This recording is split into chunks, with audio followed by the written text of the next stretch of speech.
بسم اللہ الرحمن الرحیم۔ السلام علیکم۔ اہدنا الصراط المستقیم۔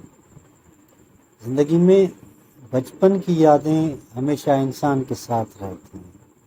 کچھ یادیں ایسی ہوتی ہیں جس کو ہم اگر بھولنا بھی چاہیں تو بھلا نہیں سکتے، اس لیے ہم پہ لازم ہوتا ہے کہ جو یادیں ہماری زندگی میں کوئی سبق لے کے آتی ہیں یا کوئی لیسن دے جاتی ہیں تو پھر زندگی آگے چل کے بہت آسان ہو جاتی ہے۔ بچپن کے دن تھے، جیسے گاؤں کے اکثر بچے پتنگ اڑایا کرتے تھے، تو ہمارے کچھ رشتہ دار ایسے تھے بچے جو بہت آسانی کے ساتھ ہوا کے رخ کو معلوم کر کے پتنگ اڑاتے تھے اور سارا دن ان کا پتنگ اڑتا رہتا تھا۔ ایک تو ایسا بھی تھا رشتہ دار جو اپنے گھر کی چھت پہ پتنگ اڑایا کرتا تھا اور دھاگے کو باندھ دیا کرتا تھا اور سارا دن وہ پتنگ اڑتا رہتا تھا۔ ہمیں پتنگ اڑانا ہی نہیں آتا تھا، پتہ نہیں ہوتا تھا کس طرح اڑائیں پتنگ، پریشانی ہوتی تھی۔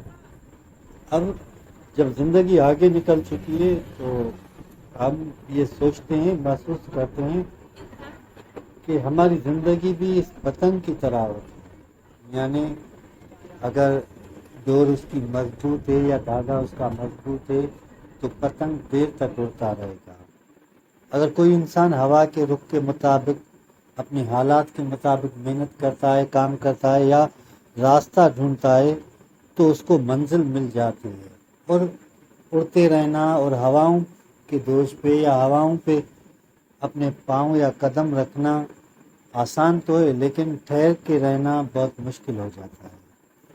اس لیے انسان جو بھی اپنی قسمت کے ساتھ یا اپنے واقعات کے ساتھ، اپنے حالات کے ساتھ سمجھوتا کر کے سمجھ کے وہ کوئی قدم اٹھاتا ہے تو پھر وہ مستقل طور پہ کامیابی کی منزلوں تک موجود رہتا ہے، ورنہ آہستہ آہستہ وہ منزل چھین لی جاتی ہے یا ختم ہو جاتی ہے اور انسان پریشان ہو جاتا ہے۔ وہ لوگ جو بچپن میں زیادہ بہترین طریقے سے پتنگ اڑاتے تھے، پتہ نہیں کہاں زندگی میں گم ہو گئے، لیکن ہم کو پتنگ اڑانا نہیں آتا تھا۔ اب زندگی میں ماشاءاللہ کامیابی کی سیڑھیاں چڑھتے ہوئے زندگی پرسکون گزر رہی ہے اور آسان گزر رہی ہے۔ محنت کرنی چاہیے، امید رکھنی چاہیے، تو اللہ تعالیٰ سب کی مدد کرتا ہے۔ اللہ ہم سب کو سیدھا راستہ دکھائے اور سیدھے راستے پہ چلنے کی توفیق عطا